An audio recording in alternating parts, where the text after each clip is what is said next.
Dear English postgraduates, striving PGT or English examination competitors, greetings to all of you. Welcome to the platform of Free Institute School of English to get ready for the race of PGT or the English examination. Free Institute School of English is a wonderful driving platform for you to swim across the race PGT or the English examination. In this video, the gist of Faerie Queene Book 3 has been elaborated. Virtue is a theme that runs through the Faerie Queene. 6 virtues are holiness, temperance, friendship, justice, and courtesy.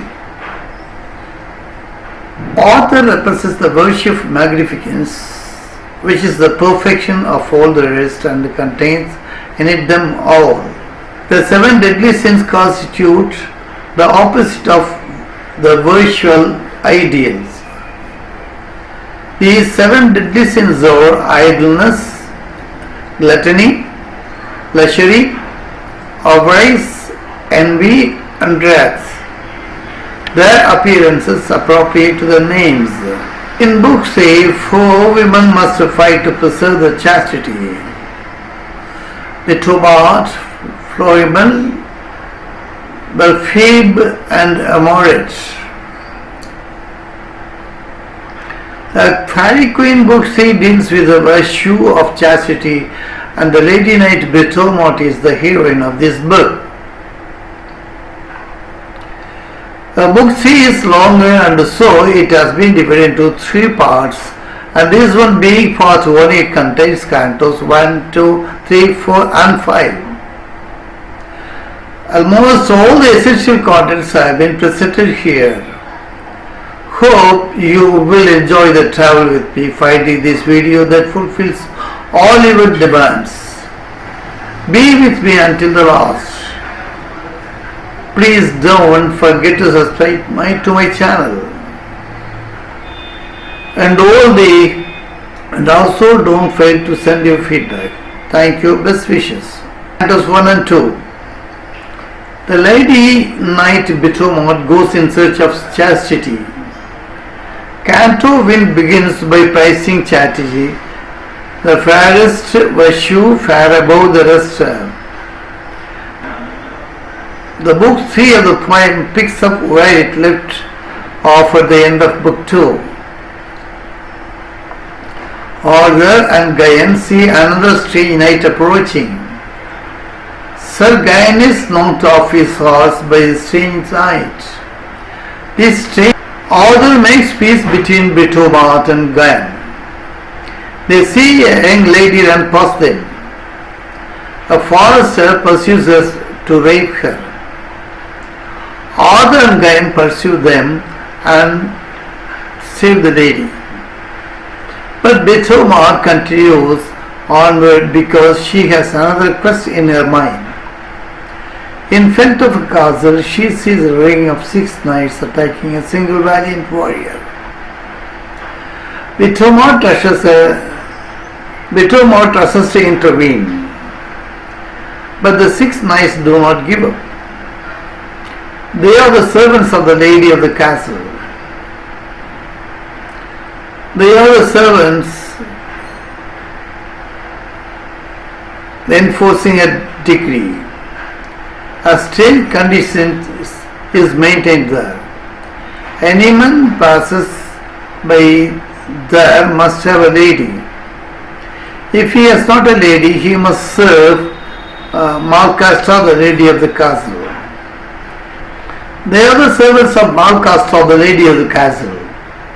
They are enforcing a decree. A strange condition is maintained there. Any man passes by there must have a lady. If he has not a lady, he must serve Malcastra, the lady of the castle. If he does have a lady, he must admit that his lady love is less fair than Malcastra, the lady of the castle. The night they attack is Red Cross. The Red Cross refuses to defy the name of his love. Betomarde challenges to her husband. Betomarde brings down 4 of the 6 knights and makes them accept the defeat. The 8 then enter Castle Joyce, the 6 knights plus Red Cross plus Britomart. The Castle Joyce is elegantly decorated with tapestries depicting the story of Venus and Adonis. Britomart presents herself before Malcastra, the lady of the castle. Britomart presents herself before Malcastra, the lady of the castle. Malcastra does not realize that the knight is a woman, for Britomart refuses to take off her armor. Malcastra is a lusty lady, inflamed with passion for the knight Britomart. Britomart misinterprets her affection as harmless friendship. When the castle is asleep, Malcastra sneaks over to Britomart's bed and lies down beside her. Britomart, the warrior maiden, wakes up in shock and draws her sword. Malcastra, seeing that her lover is a woman, cries out and faints. Hearing her scream, the 6 knights of the castle and Red Cross rush to the room. Britomart fights them off again. She and Red Cross feel they have overstayed their welcome and leave the castle. The journey of Red Cross and Britomart continues. Red Cross asks Britomart about her purpose to fairyland. Britomart speaks in sorrow. Britomart says that she is looking for a knight, Arthegol, who has dishonored her. Britomart's father had a magic mirror given to him by Merlin. The mirror is a magical one. It could show the viewer whatever she wishes to see. Britomart is asked to see her future husband. Britomart saw a handsome knight and was struck with love. Now only for the first time, Britomart experiences the feeling of love. Britomart is curious to know about the knight she saw in the mirror. Glauce tried to comfort her and used every kind of medicinal advice she could think of. Britomart could not be consoled. To cure Britomart of her love sickness, Glauce the nurse brings her to Merlin, the maker of magic mirror. Merlin agrees to the request.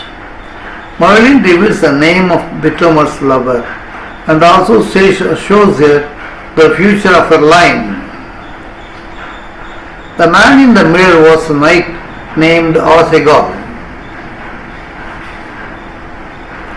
and is related to King Arthur.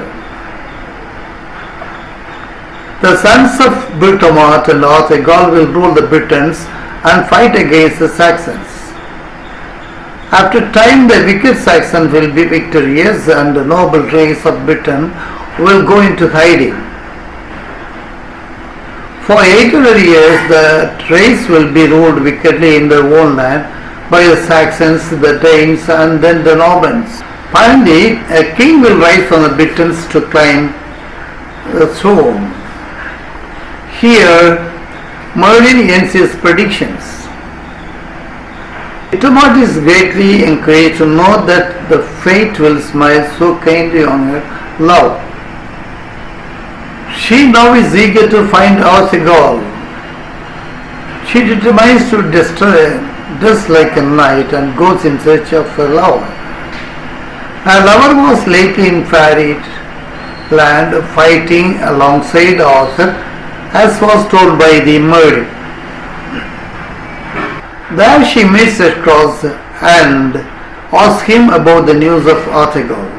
Britomart is a talented fighter and is greater than all the female warriors in the history. Yet she is weakened by the good report that Red Cross gives her all of Arthegol. Red Cross prices of her loved one depends on the wound in her heart. Vitomot sees a knight galloping towards her with his spear advanced. Vitomot pierces his side and throws him into the ground. Vitomot continues onward. The strange knight is Marinal. The Marinal, wounded almost to death. His seeding mother hears his dire condition and comes out of the sea to tend him. Marinal is beyond help, yet he is carried to the sea god Typhon, who is skilled in healing. Vitomot continues her journey. Lion and Arthur also continued looking for the fair damsel. Florimel. Remember that Florimel whom they saw fleeing a lusty shepherd. They split up. Arthur's squire Timaeus also goes off his own way. Arthur chooses the right path and soon sees damsel. But the damsel rides too fast.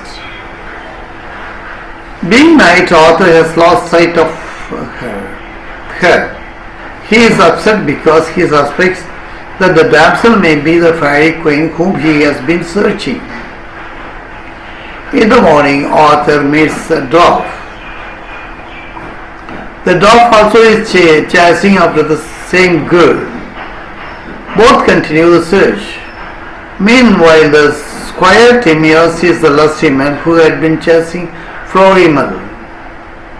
The villain runs ahead and gathers two friends to help lay a trap for Timaeus near a river. Timaeus must cross the river. When Timaeus crosses the river, the chasers jump out and throw the spears at him. Timaeus is wounded and dies, but still manages to cross the river. Timaeus kills all the three, but his wound has weakened him and he collapses on the river bank. Luckily, a noble hunter named Belfield or Befield, the name is given in different pronunciation. Belfield comes upon the unconscious Timaeus and takes him to her dwelling. She heals him, but now the squire has a new wound struck by love. But Belfield is the model of steadfast chastity and has no desire to love a man. Timaeus is left to the pangs of his love's heart. That's all. Thank you. Remain in the contact. Best wishes.